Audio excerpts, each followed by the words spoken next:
All right. Happy Halloween, everybody. It is October 31st, 2022. It is 7:32 in the morning, not to be confused. Just before the recording, we were talking about it was 10:31, but it was 7:31. So there you go. Well, it is almost November. I went ahead and started No Shave November. I was going to see how this grows in. I've never had a full beard ever, so I'm going to see how this works this week and go in disguise. Um, yeah, getting ready for Santa Claus. There you go, Beverly. Well, it is a great day. As we head into November, we've done really well. October. I know we've got some folks that are just got back from Florida, and I want to hear some of y'all feedback on the IUL event a little bit this morning, because we were supposed to go, but we couldn't make it, so here we are. But Michelle, you're on the other line, or you're getting here on? She's there. Okay, I see her. Yeah, I can talk about the IUL event, and then maybe Anna and Katie can too. They're both there. Right. So the first thing about events that I'll say is it's really hard. It's really hard to get better if you're not continuously learning, right? Like, it's just really hard to increase your knowledge on anything if you're not seeking more information. And in this business, the only way to seek it is to show up and to learn. And that's including like showing up for your appointments. That's including showing up for trainings. And you can't make it to everything, right? But you should certainly try to make it to as much as you can. It just, it never hurts to get around and to learn something new or to connect with somebody new that maybe you've never connected with before. Like, there was a lot of people that were there that were a part of the Lampy organization underneath Belle and Nikki, Belle Krause, and then Tim and Nikki Long. And they, there was a lot of, I got to meet some people who have been seeing me on the daily coaching call, but I haven't gotten to see their face yet. Or like Anna, for example, like we've been talking for, I don't know, maybe 6-8 months now. And we finally got to meet in person. And so that was fun. And, there's always like, you can always pull inspiration from somebody's story that goes, like Sean Boone got up and talked about how, when he first started this business, that he kind of admitted, and it's funny because like we knew him back when he first started, and he had just like got off from trying to be in the NFL, but like he got here and he was really just shooting for home runs and just not really trying to just get off base. And go Astros, by the way. And so it was cool to kind of hear him reflect back on his past 3 years of experience and his journey through entrepreneurship and financial services, and for him to recognize that that's what he was doing, but that wasn't, that's not the bread and butter. But he finally got it, that like, yes, he can still hit home runs, but you've got to get off base sometimes too. Like, you've got to get to first, you've got to get to second, got to get to third. And every now and then you're going to get like a big home run, right? Meaning like a big deal. Like, he was just shooting for people like with big premium IULs from his NFL buddies, but he wasn't going for those final expense and mortgage protection sales, which is really the bread and butter of our business. And I think that was an important thing to talk about, because yes, IULs and annuities have a huge market share and they have a huge place for people that we serve. However, it starts with learning the basics, and it's really a challenge if you try to come in, unless depending on your experience, but it's really a challenge to come in and try to do that. So that was cool for me. I liked hearing him reflect on that just because we kind of saw it. And so anyway, that was cool. We learned more about the North American IUL and some of their short-term IULs that they have. Yeah, I mean, overall, it was a great event.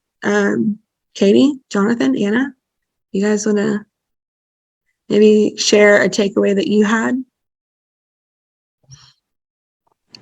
I'll go. Okay. So part of what I liked is the fact that it was more of a high level type of training. I know that sometimes when we go to different events, they give like a basic, this is what an IUL is, this is what an annuity is. But for those of you that know me, I'm very interested in the, like, give me the specifics. And without, calling the carrier or, being,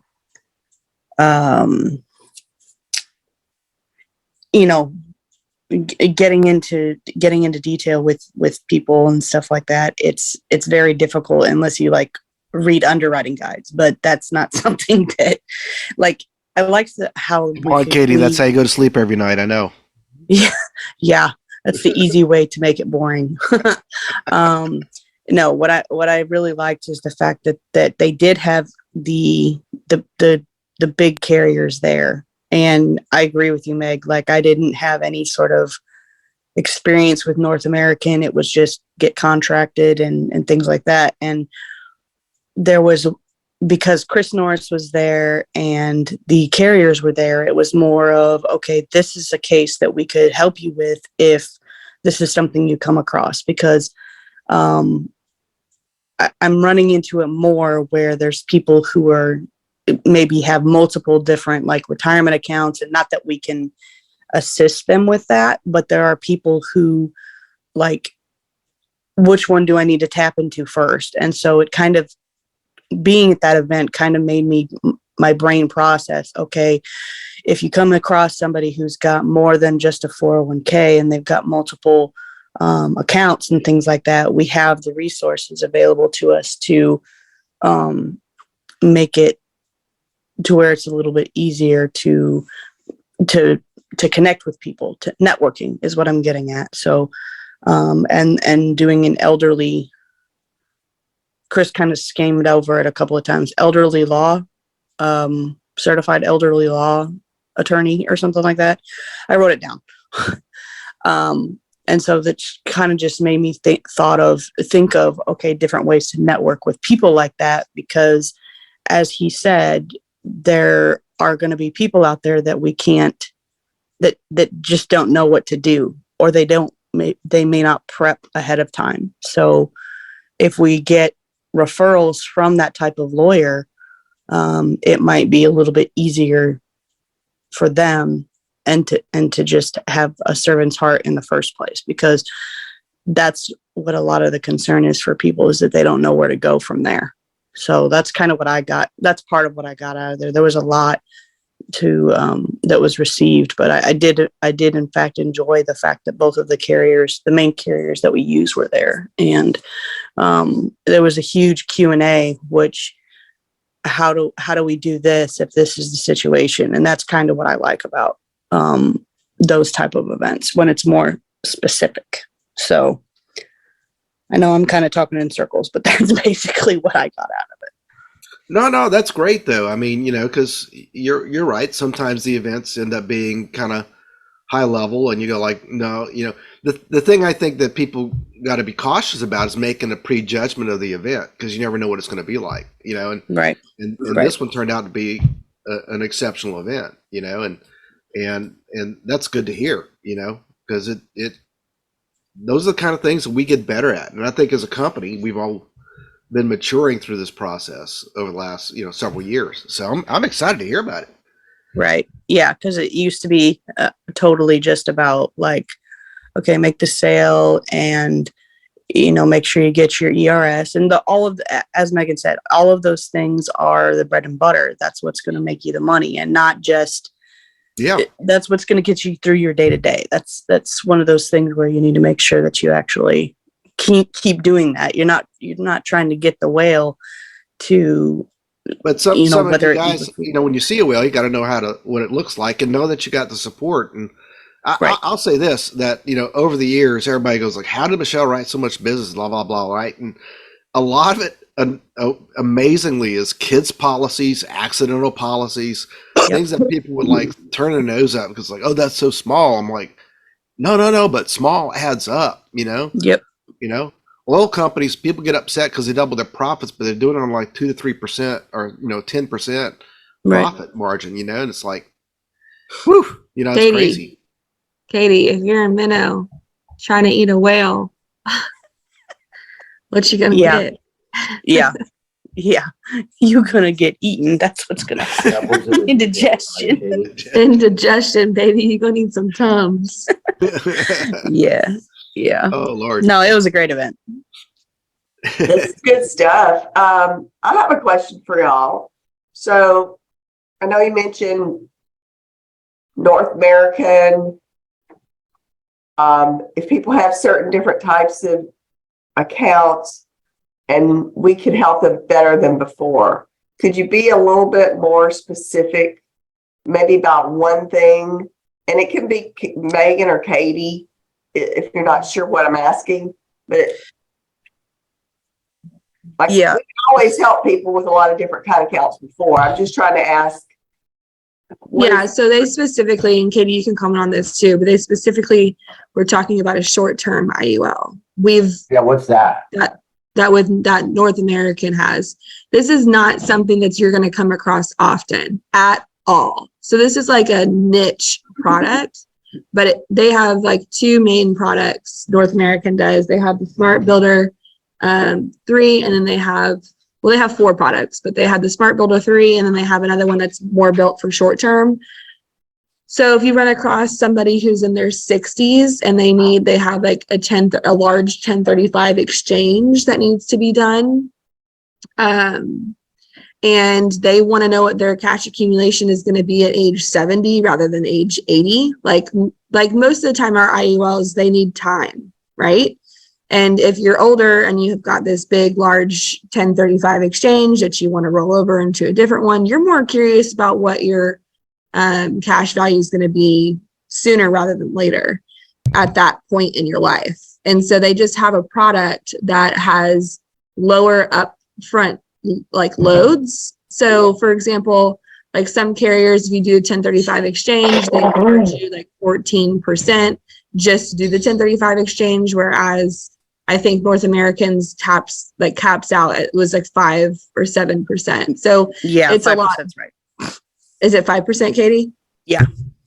Yeah. So it's just a lot better for that type of situation. If you run across a scenario that's specific like that, you're dealing with somebody who's older, who wants to upload or front load a lot of cash.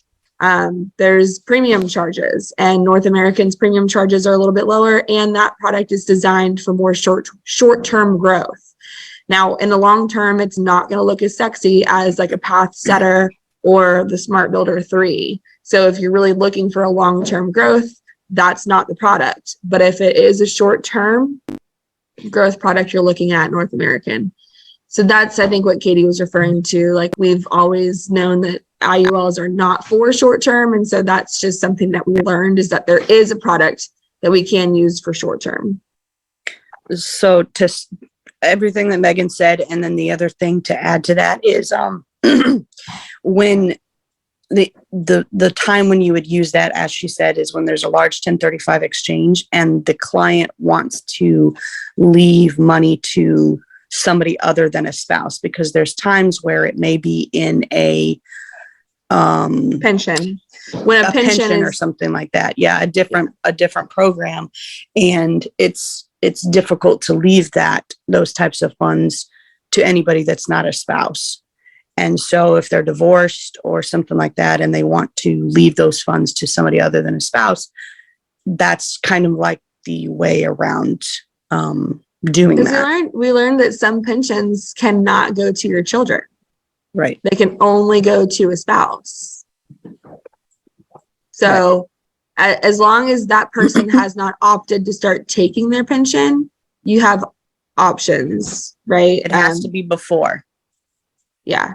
But, and also I think what Katie was referring to as well, like just knowing that we have support to help with strategizing on what to do with what. When we come across a scenario where we have, and this is advanced, I mean, but when we come across a scenario where somebody has multiple retirement accounts, what's the best one to move first? And what do we do with this? And that's more leading to, like, we have Chris Norris and a whole team of advisors now. It's not just Chris and Josh. It's like five people now, and they keep adding more. So we just have the support to find the right strategies for situations like that. But you've got to know going into it that it's not always in the client's best interest to put everything into an annuity. And so we just have to leverage the team that we have. Like I have a client that I was dealing with this week that I wrote an annuity on a couple of years ago. Thankfully, he already has an account open with BAM because we needed to move some money out of his annuity into his BAM account so that he didn't have to pay taxes on that money he was pulling out, but he still needs to access those funds. So it's just about like having the right connections with these people and keeping good relationship with the people that are helping you in business, and then doing the right thing by your client, but knowing that we have that whole team to help us. And we have a whole wealth management team. A lot of agents out there don't have that at all. So it's a big advantage.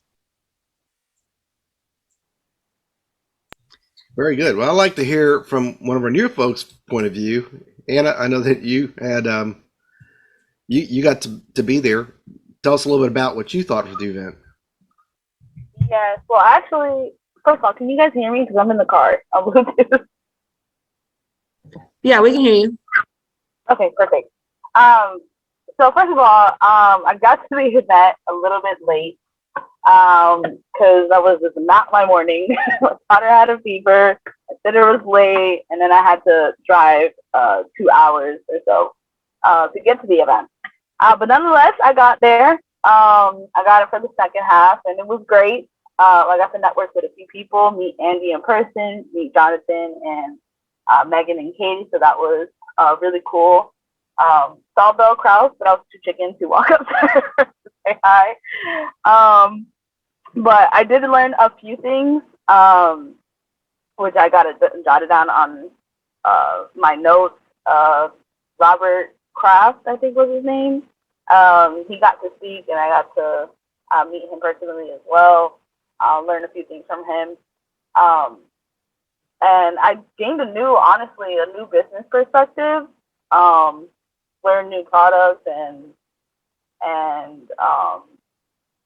got some questions that I think it was Robert or Gina or one of them who had like a sales tip, which is they kind of like ask the question to the client and it's kind of like a no-brainer. It's kind of like let me see if I can pull it up.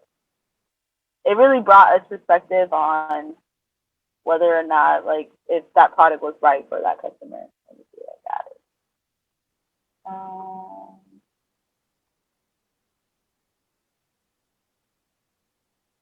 And then Ryan, I think, was the one who mentioned the code 7702 for IRS to learn that as well, which basically states you can't be taxed on borrowed money.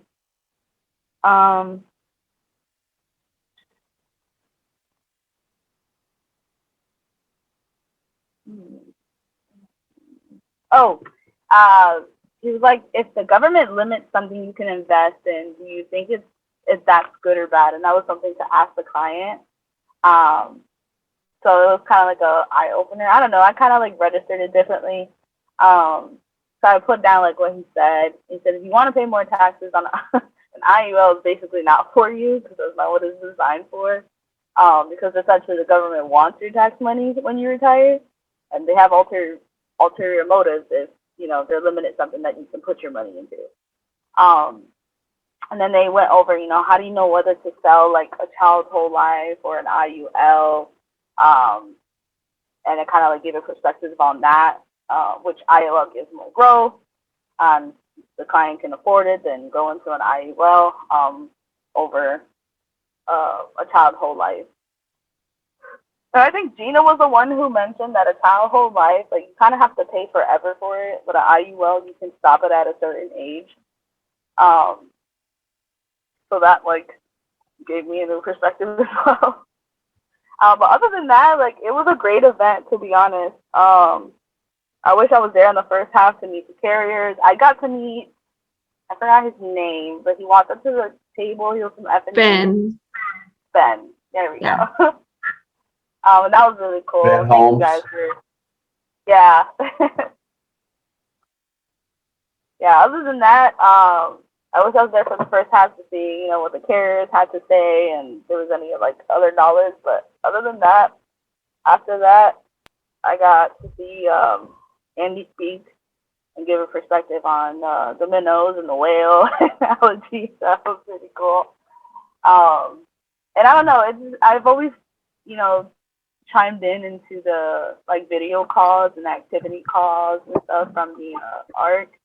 So I've always like, listened to him talk about, recruiting and building your business and stuff, but I never really like registered until like I saw him in person and he kind of explained like how it is building your business and, educating and just like really, I don't know. I think it just in person, it registered differently than over the conference.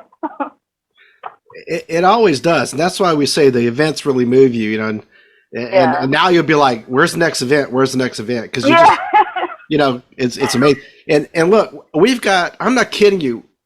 And we've got like a stack of books like this high in the hallway from all the years of conferences that we've gone to that are just notes, just scribbled down, and it's crazy. And I'm just imagining that you're going through all your notes, just like picking the highlights, and you probably write better than I do, or so you can probably read it, right? But it's all those little things that it inspires you and moves you, and oh yeah, it's just something simple like if the government limits you investing in something, do you think it's a good thing? That's just going to flow off your tongue so easily now because you have more context around it. So I'm excited. Yeah, exactly. And then Gina also mentioned like retirement is like climbing Mount Everest. So like the way she explained it, like really like hit me. Like it registered differently, and now like I have a new perspective on it. How I can explain to like clients on how retirement is. Like you borrow from your cash value. And the IUL tax free. Retirement's like a Mount Everest. She mentioned about like it's like the summit climb, but usually like when people like Mount Everest climbers, they usually pass when they're on their way down from Mount Everest, and that's she kind of like related over to like retirement, where they hit their peak, and then if they're losing money in the market, if they have their money in the market while they're spending it, that's just kind of when it's just downhill from there. Yeah. And that's not the goal. Like when you're in retirement, you want to be able to still have money in your bank and spend it and still have it grow. Yeah, that's right. That's right. Hey, Anna, so they said that most people die coming down from Everest, and they related that to once you start, pulling money out. Is that correct? Yeah. If it's in the market, like if your money's in the market. That's freaking genius. Okay, Yeah. I love that. That is a great analogy. What Katie said, usually when we have those events or they talk about that, it's always basics. I would have gone if I'd have known that they were going to go high level, because that's the stuff that we like, that I like to learn the details, which kind of know the basics. All right, so you and Katie have a challenge now to see, like, go head to head, and and go. Is this going to be the good one? I want to now know I'm going to learn all about a short-term IUL because I'm like, wait a second. Jeff, you were always invited. You're You got invited to be in the every game. event. I know. And Well, look, if it was going to be a meeting where they were going to talk about this is an IUL and this is, Jeff just got FOMO. it was definitely a more advanced training, like 100%. And a lot of, but here's the transition though, Jeff, and I think a lot of why it hasn't been that way for a long time. For a really long time, our company was mostly final expense and term. Over the last 4 years, probably, we've really transitioned into being more of our bread and butter is still final expense and mortgage protection, but a lot of agents have gotten really good at annuities and IULs. And so we're just transitioning as a company into being better at that.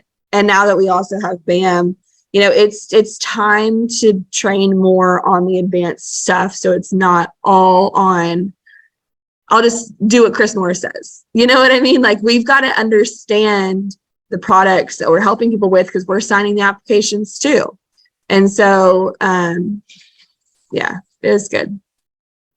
And there was a boat show going on in Fort Lauderdale this weekend. There was like multi-million-dollar yachts everywhere. It was crazy. That's insane. Yeah, I remember somebody had a question about changing the index and policy, and I think Gina or Robert Kraft was the one who answered about. I know I have it written down, but I don't have any context to it. It was like once a year you can change the index and the policy. Yeah. So every year you can change the index. So, like most of the time you're good. You're gonna start out with choosing an index in the beginning, but you can change it annually.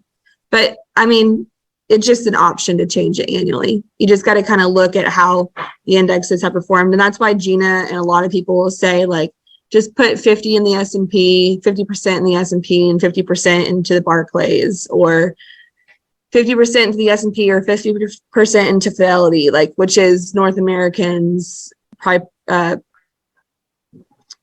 it called when it's proprietary?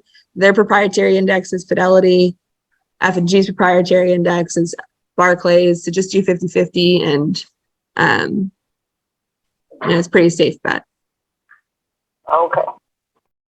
Yeah, And then Gary Proco is our representative for North American. His name's Gary Proco. Could you put his name and number in the chat line, Megan? I actually don't think I have his number, but I can get it. Oh yeah, I do.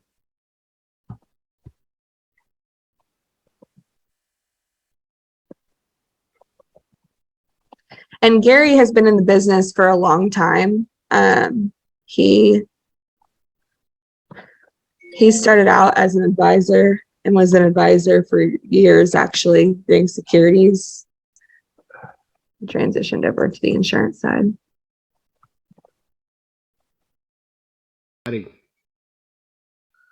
Well, guys, it is 8 o'clock. I want to remind everybody that 9 o'clock a.m. in the morning, an hour from right now, Central Standard Time, we do the daily coaching call.